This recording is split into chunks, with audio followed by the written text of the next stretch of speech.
Começamos com a visita de uma delegação da Corte, ou melhor dizendo, da Comissão Interamericana de Direitos Humanos ao Brasil. A comissão passa para cá investigando a liberdade de expressão no país. Eu começo com vocês com um press release, um release de imprensa do que foi divulgado pela própria comissão. Então, a Relatoria Especial para a Liberdade de Expressão, RELE, ou RELE, da Comissão Interamericana de Direitos Humanos, anunciou sua primeira visita oficial ao Brasil. Começou então ontem, estão hoje no Brasil e segue até o dia 14. E eles vão analisar a situação da liberdade de expressão no país. Isso foi um convite do Estado realizado em outubro de 2024 para visitar o Brasil nesse trimestre.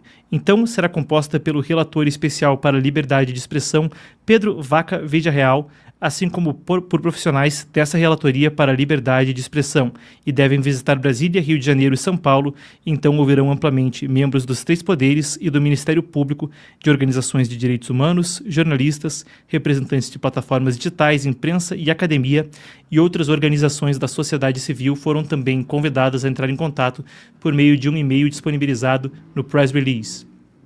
Ao se ouvir de uma organização internacional com um nome pomposo, mas que não vem à memória recente como Comissão Interamericana de Direitos Humanos, o ouvinte pode se perguntar do que se trata.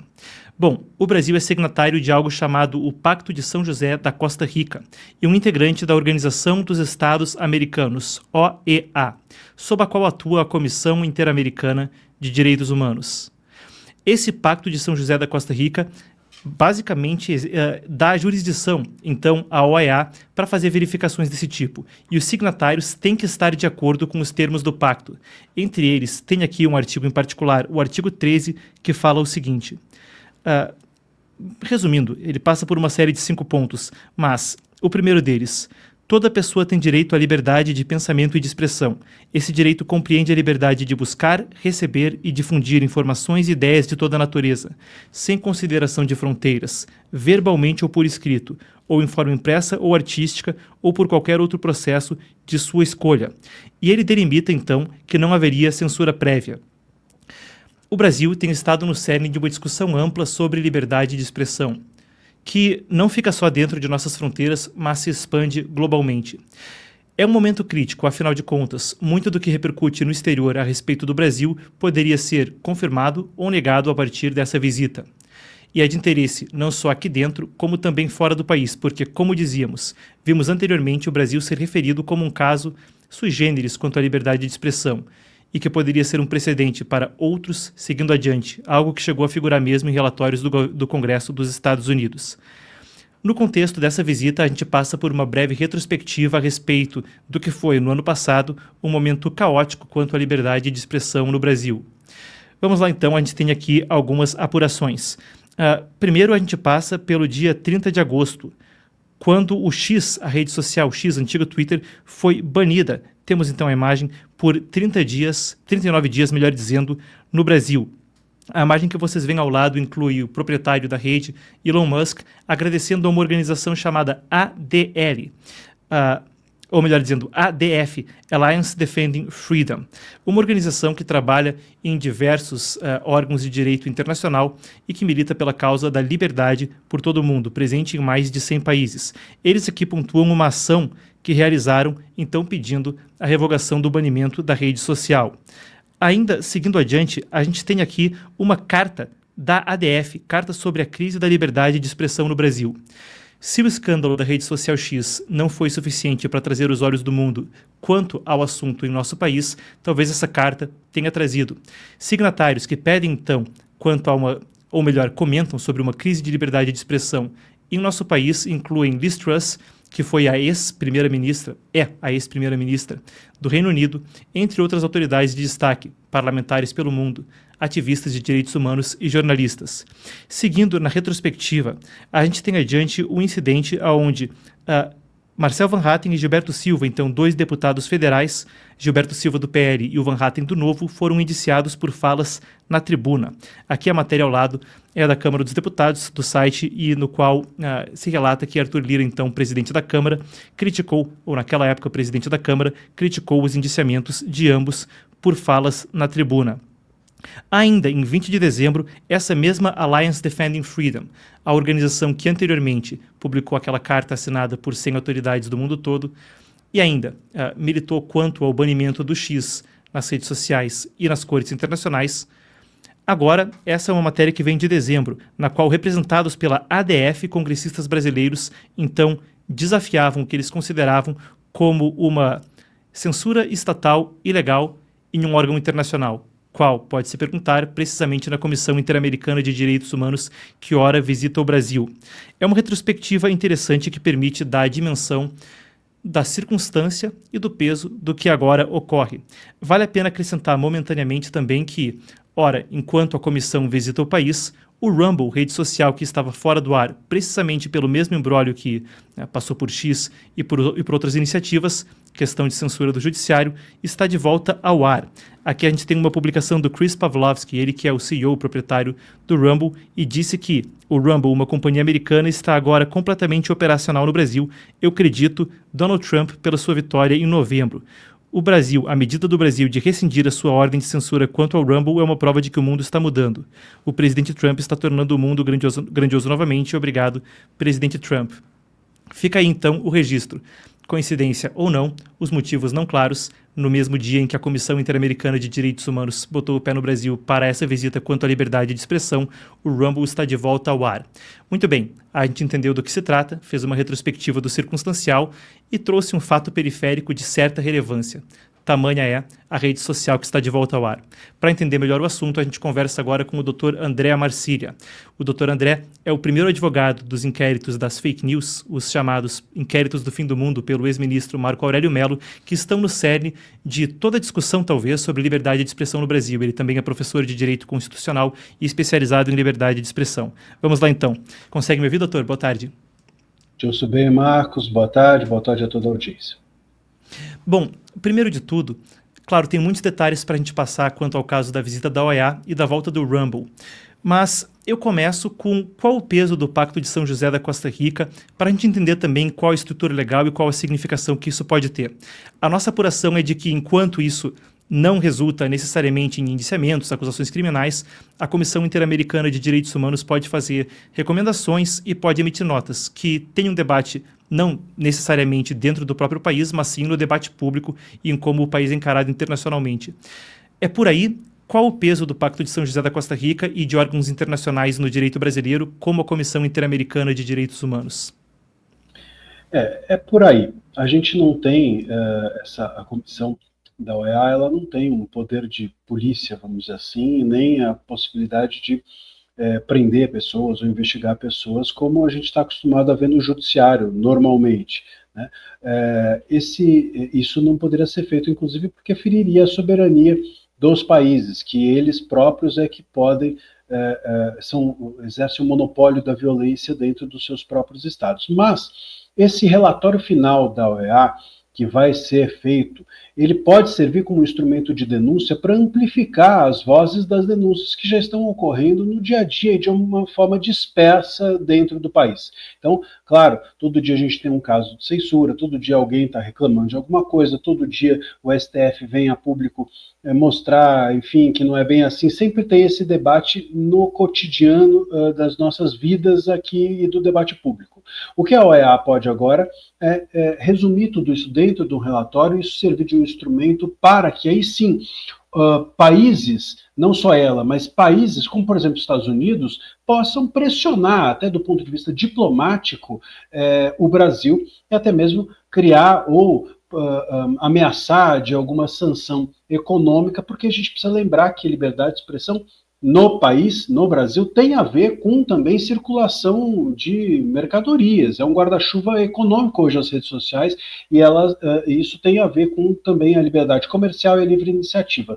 Tendo esse aspecto em pauta, eu creio que esse relatório possa servir para que os Estados Unidos pressionem diplomaticamente o Brasil a uma reabertura, vamos dizer assim. É interessantíssimo e eu queria perguntar, doutor, da sua perspectiva, o quão relevante é essa pressão? Por exemplo, um incidente que ora ocorre e um eventual relatório que possa levar à pressão internacional. Altera como a situação se manifesta no Brasil. Afinal de contas, a gente tem em curso agora na Suprema Corte processos quanto a Meta, Google, etc., que essencialmente podem servir como uma espécie de regulação das redes sociais. Esse é um dos assuntos.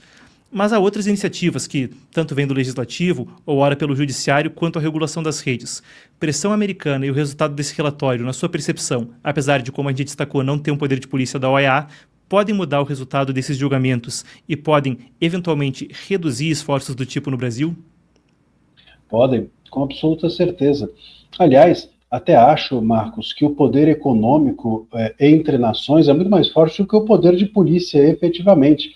Porque quando a gente pensa em sanções ou indenizações, enfim, a gente está falando de coisas sempre muito pequenas, mas as sanções econômicas afetam toda a economia do país, toda a política do país, e podem ser responsáveis até pela permanência ou não de determinados governos. Se é uma economia fluente ou com determinadas sanções econômicas, você inviabiliza um governo até mesmo dentro de um país. Então, isso parece pouco para quem está acostumado a ver a mão forte do judiciário, mas essa influência política da OEA dentro dos governos pode ser muito relevante. E é necessário que esse relatório final da OEA, ele seja, inclusive eu estarei na quinta-feira pela manhã também com a comissão, eu também serei ouvido como primeiro advogado dos inquéritos das fake news, estarei no Rio de Janeiro, e a pressão que vai ter que ser feita não é apenas no sentido de contar o que está vendo ou o que houve dentro do país,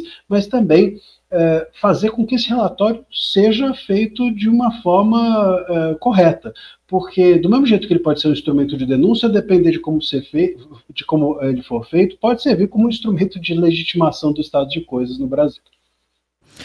E essa é outra das questões, doutor. Como você bem citou, você, além de ser especialista no assunto, você está aqui como entrevistado em dupla condição, né? Tanto como o especialista no assunto, como também uma fonte primária, alguém que participa do relatório e que tem um papel histórico nos últimos desenvolvimentos quanto à liberdade de expressão no Brasil.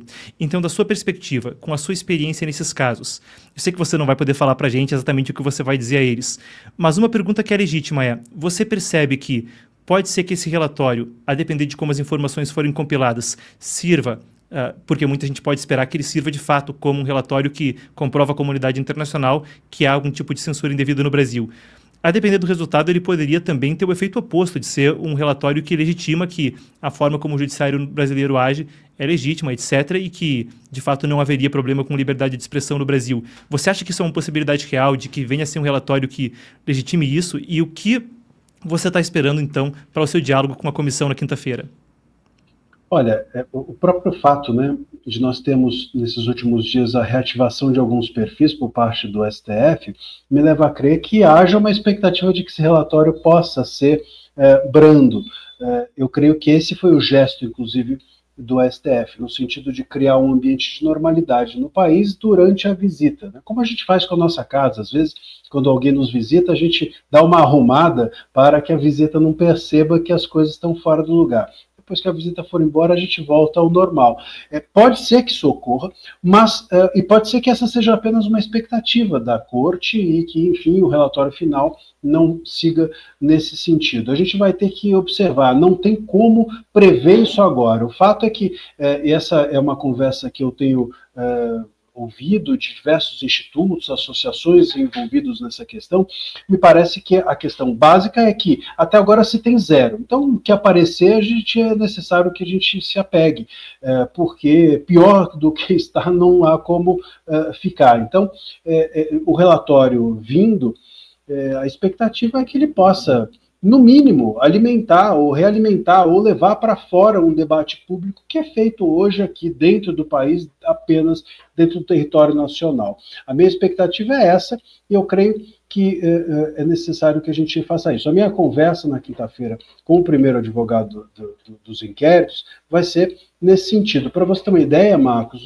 para ficarmos apenas num caso, o caso Cruzoé, que foi o inicial, o tal da capa, o amigo do amigo de meu pai, que se iniciou em abril de 2019, hoje a revista ainda está dentro dos inquéritos. Hoje o seu fundador ainda está dentro dos inquéritos, embora a censura já tenha sido revogada uma semana depois há 6 anos atrás. Então, esse estado de coisas me parece inequivocamente abusivo.